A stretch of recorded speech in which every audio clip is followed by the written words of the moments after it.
Alright.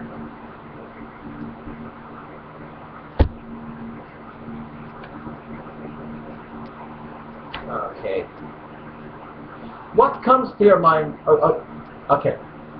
You say, what comes to your mind where you are cut off from Allah if you do take me as your friend, but you aren't if you put guard against me? What do you think that means? Right, I asked that. 16106. I laughed so hard here. You shoot yourself right in the foot like how stop spamming do all the time this verse. Oh, how so? Unfortunately for you, shows that it's the unbelievers were violent. Where do you get that in Quran 16106? It just says if under compulsion. How much compulsion, how cowardly do you have to be allowed to put your life, to put a lie over, to do a lie and say you aren't a Muslim? Now, how much? Where do you get put under the threat of death in Quran 16106? And if you do, what happened to martyrdom? Unfortunately for you, it shows that it's the unbeliever. Oh yeah, were violent, showing their beliefs, shoving their beliefs on Muslims. Better that Muslims force theirs on non-Muslims due to Quran 9:1-6 and 29. True. Through unlike the opposite, that's what people think about Islam. What? It shows how unbelievers used to force Muslims to accept back polytheist beliefs. Huh? But what does it say? Where does it say that in the quote clear signs handed down that explain things fully in detail? With Quran 16106. Where? And again, where is consent for the first part of Quran 424 and how it's reported, handed down in Dawud 22050 and Muslim 83432, 3433? Where? And then he gives some Arabic. And I say, so, whoever disbelieves in Allah after his belief, except for one who is forced to renounce his religion while his heart is secure in faith, what happened to martyrdom? If that's how it is, well, again, what happened to martyrdom? Aren't you, as a Muslim, to not put anything over Allah, which would be shirk? If you can put your life over Allah, how is that not shirk? You know? Yeah. But those who willingly open their hearts to unbelief, upon them is wrath from Allah, and for them is a great punishment. Again, what happened to martyrdom? And again, where does it say under the threat of death? It just says forced. How forced? Surah Al-Nahl 16106. Ibn Kathir comments on this verse. He supposedly gives some Arabic here. Yeah. This is an exception in the case of one who utters statements of unbelief and verbally agrees with the idolaters because he is forced to do so by their beatings and abuse to which he is subjected. You mean like Bilal? I bet Bilal probably shouted out angrily after his scripture was handed down. Now you tell me, right? So, fear of being, now you tell me. Okay, you mean like Bilal? He was a black slave of Muhammad. He was the first one that did call to prayer. I bet Bilal, he was also tortured. Yeah. Because he kept on saying run when he could have said many, you know. I bet Bilal probably shouted out angrily after the scripture was quote handed down. Now y'all tell me. True? So, fear of being beaten and allowed. Oh, so fear of being beaten. Fear of being beaten and abused is allowed to be greater than Allah, so you can deny Allah and not be like Bilal. Again, why be a martyr? And what do you think of Quran 16107 that comes right after 16106, saying, quote, this is because they preferred the worldly life over the hereafter, and that Allah does not guide disbelieving people. If you are denying Allah, aren't you doing what Quran 107 warns about? How is Quran 16:107 not a refutation and contradiction for the need of Quran 16:106 about denying Allah? Shouldn't you welcome death to avoid the warning of the very next verse? Now think, O slave of the best deceivers, think. But his heart refuses to accept what he is saying, while he is in reality at peace with his faith in Allah and his messenger. Right. He's lying about not believing in Allah. He's comfortable knowing that Allah values cowardice and concern for one's life over belief in Allah. And yet the Muslim doesn't see how his life has become more important over belief in Allah. Fly in the face of Quran 16:107.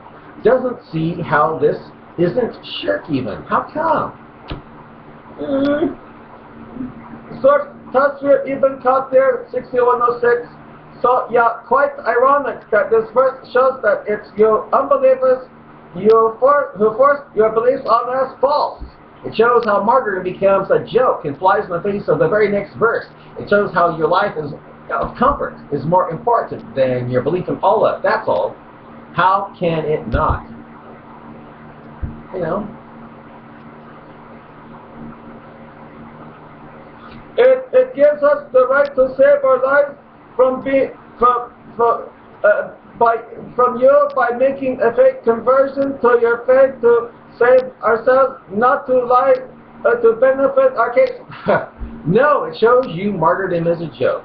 16:107 is a joke, and that your life is, and comfort is more important than your belief in Allah. Allowed by Allah, making Bilal go through torture with his crying out one when he could have cried out and lied and said many known things. So when you respond again, please don't use this again. Where is consent of the husband or his wife to not make it rape, but just plain old adultery in the first part of Quran 4:24? Where? It says, don't respond with you guy, now, you know. Type of response, I lost count to what you said there. Well, we'll leave that up to our possible readers to ask questions, okay? In conclusion, Alan Yasmar hasn't defined consent. Liar, I have. It is you.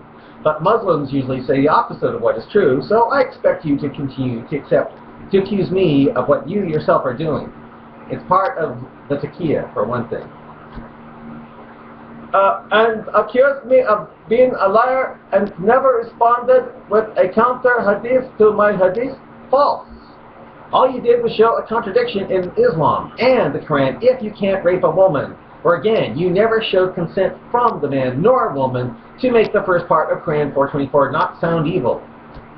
You brought two verses about taqiyya that has nothing to do with taqiyya. I just sort of smiled because, you know. And repeated his argument and copy and pasted it over and again. Cuts my sentences on half and never letting the full quote. I don't have to. What does don't be friends of Christians and Jews unless you Muslim guard yourself against them? What does that mean? Well, we'll leave that up to our readers to decide, won't we? Continue, then respond, and so on and so forth. Gladly. Gladly.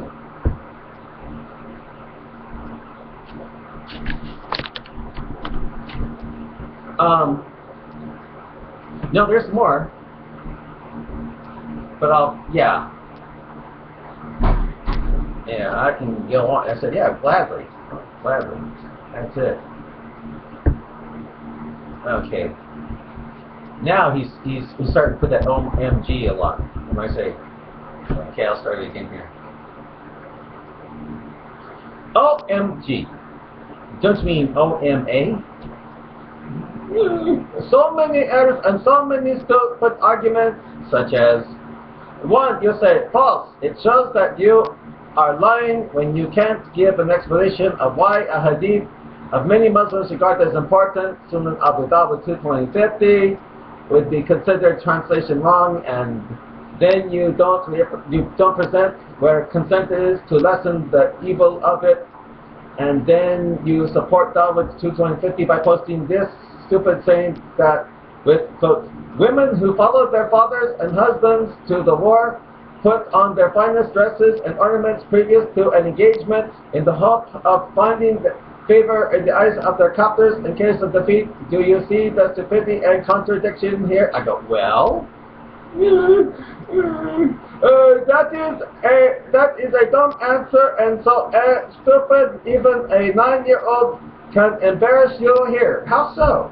Again, where is not only consent shown, but any kind of agreement by the man or his wife that it will be okay to have adultery with the captured non-Muslim husband's wife. Scripture, please. You know, and why would she dress up? You know, if she isn't expecting Nikki from that guy, you know. Oh yeah, it is. But the thing is, now he's trying to answer his own stuff. He's trying to answer it here. Yeah, so this is like in addition to it. Oh yeah. I've already shown this is non-Islamic. I think Boko Haram and ISIS would disagree with you here. But biblical counts, BU, I don't know what BU stands for. Biblical counts, and I have already showed you that Sahih Muslim, a much more authentic source, has better translation, even though Dawud doesn't have the title Sahih with it. Well, how come it's considered Hadith? You know? You said false. It shows that you are lying when you can't give an explanation. He's quoting me. He says, it shows that you are lying when you can't give an explanation of why a hadith many Muslims regard as important, in Abdullah 22050, would be considered translation wrong, and then, you know what he's doing? You know what he's doing? He's trying to use my words by quoting me again to make it look like he's answering me, when actually he's just quoting my words, you know? Yeah, and, you know, make it look like he has something to say. Isn't that funny? Yeah. Yeah, he's actually using my words to fill in because he has nothing to say, you know? So he's actually recording what I'm saying. And then you support Dawud 150 by posting this stupid saying with quotes, women who followed their father and husbands to the war put on their finest dresses and ornaments previous to engagement. See, that's what he said. Now he's trying to make it sound like I said it, you know? That's original, I must admit. In the hope of finding favor in the eyes of their captors in the case of defeat, do you see the stupidity and contradiction here? Yeah, that's what I said. Well, yeah. Fool, it means that you, as disbeliever, when you force your atheistic beliefs on me, Muslims are atheists? Huh? How is Quran 9, 1 through 5, 929, not forcing your Muslim beliefs on non-Muslims when you threaten them with death if they aren't paying a high tax jizya, it's willing submission? How is it not forcing a belief on others? Oh, slave of the best of deceivers.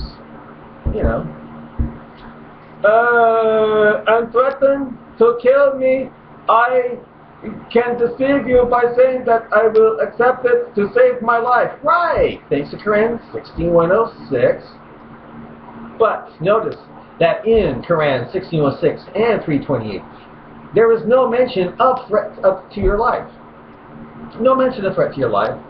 328 tells you, a Muslim, will be cut off from Allah if you truly are my friend and not put guardian against me, only acting like you are my friend.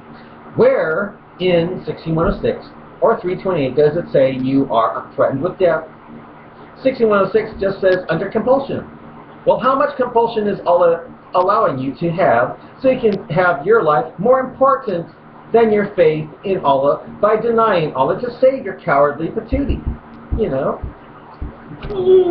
Yusuf Ali, let not the believers take for friends or helpers unbelievers rather than believers.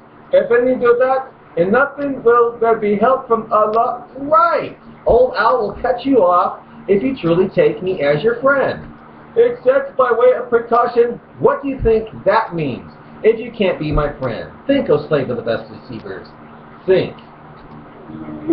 That you guard yourselves from them. Again, what do you think that means if you can't be my friend? Think, O slave of the best of deceivers. Think.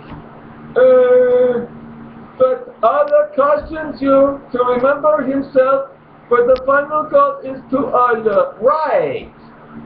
Don't get carried away in your deceit of being my friend. For your final goal is to saw my head off for Allah, isn't it? Just by way of precaution that you may guard yourselves from the... Exactly! You can't be my friend or you'll be cut off from Allah. Thus, you can be my friend by precaution and you can just act like my friend. But you don't find that creepy, do you? It's why everyone was so shocked that the Tsarnaev brothers set off pressure cooker bombs at the Boston Marathon. I mean, I read Zokar's tweets. He said that if you believe Islam equals terrorism, you're an idiot. It went something like that. It means if you persecute me, I have the right, I can deceive you as taking you as a wali governor over to say, where in 328 does it say, if I'm persecuting you? No, it just says, you'll be cut off from Allah if you take me as your friend. And you won't be cut off if it's guarding against me. So what's so difficult to understand here? Oh, that's right. It's only difficult if you want to deny the meaning of what it's inferring. That's all. Taking you a wali, governor, over to save myself from you. False. Wali means guard in Arabic. The last time I saw it. You said, quote, where do you get that in Quran 61:6? It just says, if under compulsion, how much compulsion, how cowardly do you have to be allowed to put a lie and say you aren't a Muslim? How much? Where do you get under the threat of death in Quran 61:6? And if you do, what happened to martyr? Right, I asked that. Yeah, go on. What does any of the verses has to do with martyrdom? Right. What happened with what happened to the importance of martyrdom if Allah rewards cowardice so much that you can deny them, Allah, call Allah them, just by being under compulsion? How much compulsion? If you met a kafir girl, an infidel girl, who you were really attracted to, yet she was fearful of Muslims, thinking they were terrorists, wouldn't you be more, quote, under compulsion to lie, to kia, deny Allah, and say you are not a Muslim? Be truthful, O Muslim. How much compulsion is old Al allowing you so you can lie by denying Allah, by denying them Allah? How much? How much compulsion? You know. Where did I mention martyrdom? Where is in the Shahada? Martyrdom is mentioned in the face palm. What? Can you be more clear, please?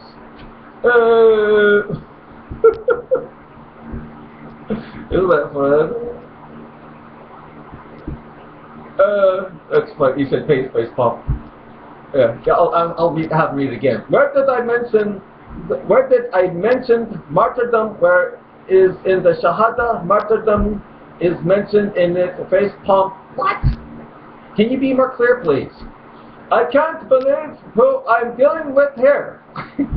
You're dealing with someone who interjects thoughts with others, thus one who holds up a mirror up to Islam when it's done with Muslims, you being the latest. It says, if you again force your beliefs on me, where does it say my beliefs are being forced on you? No, it just says under compulsion in 16106. And in 328 it just says you'll be cut off from Allah if you are my friend. Nothing about beliefs forced on you. And if they were forced on you, like a Muslim, like a Muslim is to do toward non-Muslims with Quran 9, 1 through 5 and 929, well, again, what happened to martyrdom? It's made null and void, is it not? And the only way I can save myself is by accepting it, even that my heart doesn't want to, and when there is no blame on me. Unfortunately for you, shows that it's the unbelievers were violent. Better that Muslims force theirs on non-Muslims due to Quran 9, 1 through 5 and 29. True. Did you just said 9:15? Ha ha ha! Oh my God, bro. No, I said 9, 1 through 5. Not. I said 9, 1 through 5 and 29. Either I screwed up while typing, or you changed it to try to make it look like I don't know my Quran scriptures. I think I'll give it back. I think I'll go back in this thread to see what happened. Okay? Yeah. So he's trying to hope that I'm. Yeah, that I put 9:15. Well, I actually typed 9:15. I meant to type Quran 9, 1 through 5, but it came out as 9:15. I was trying to run off with it to show that, to make it look like I don't know what the Quran is. Yeah. That's it. Yeah. That's it. Because, yeah. 9:15 says, Yusuf Ali, and still the indignation of the heart. See, this has nothing to do with 9 through 5. So he's put that out there, I said, I meant to say Quran 9 through 5. Oh my God, face palm. Don't you mean LMA face palm?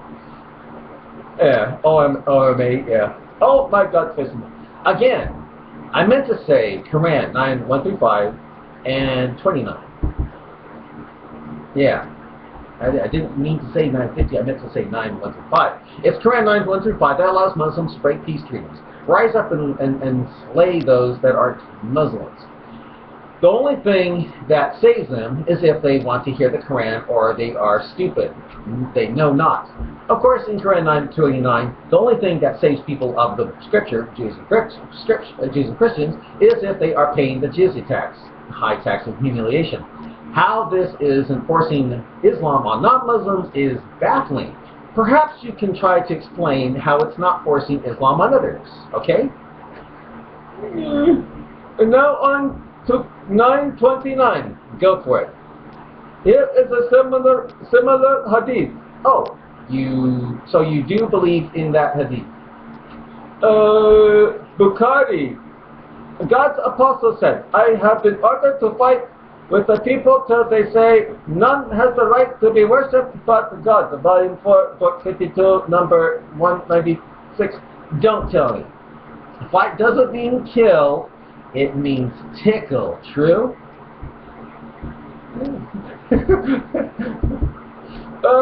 With regards to the narration, only part of it has been quoted, and the full text reads, and the Prophet said, I have been ordered to fight the people until they testify that there is no deity worthy of worship other than Allah, and that Muhammad is the messenger of Allah, established the prayer and paid the zakah. Right, fight people until they become Muslim. But you are going to say fight doesn't mean kill, but tickle. True? And if they do this, then their blood and money shall be protected from me. You mean protected from Muslims programmed to go Boko Haram on the patootie. True? Except by an Islamic rite, and their accounts will be with Allah. Right. When they are burning in hell after their heads are sawed off to Allah is greater. True? I don't see how this refutes what I brought forward. This narration lists some of the pillars of Islam that the Muslims adhere to. The fighting being ordained here refers to the enforcement of laws and regulations within Islamic State. Sure, it's not striking at the necks, plus crucifixion of hands and feet from both sides, and the relieving, yeah.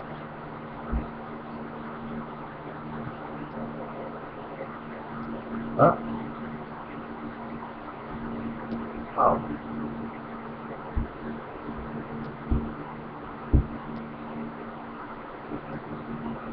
I see.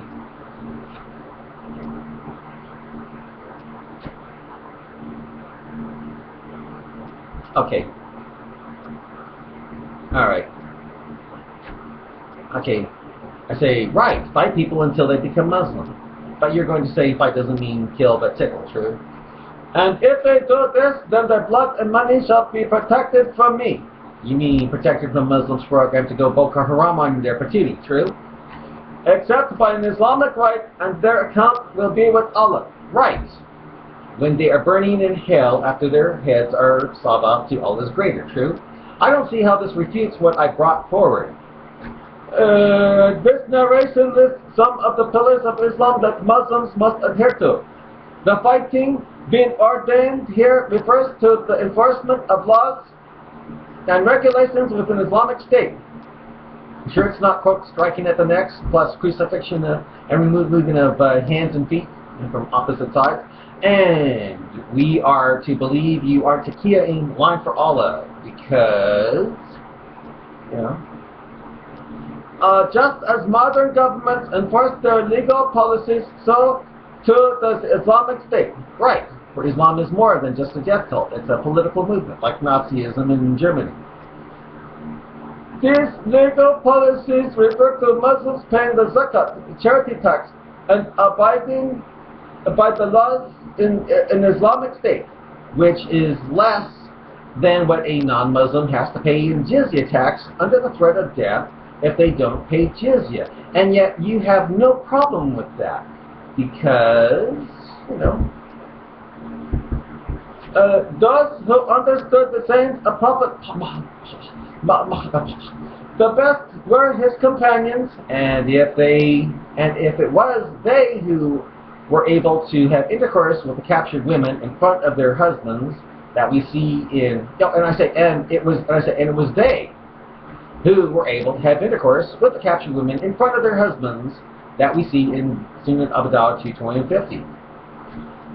And we can examine the application of the sayings of the Prophet to derive a better understanding.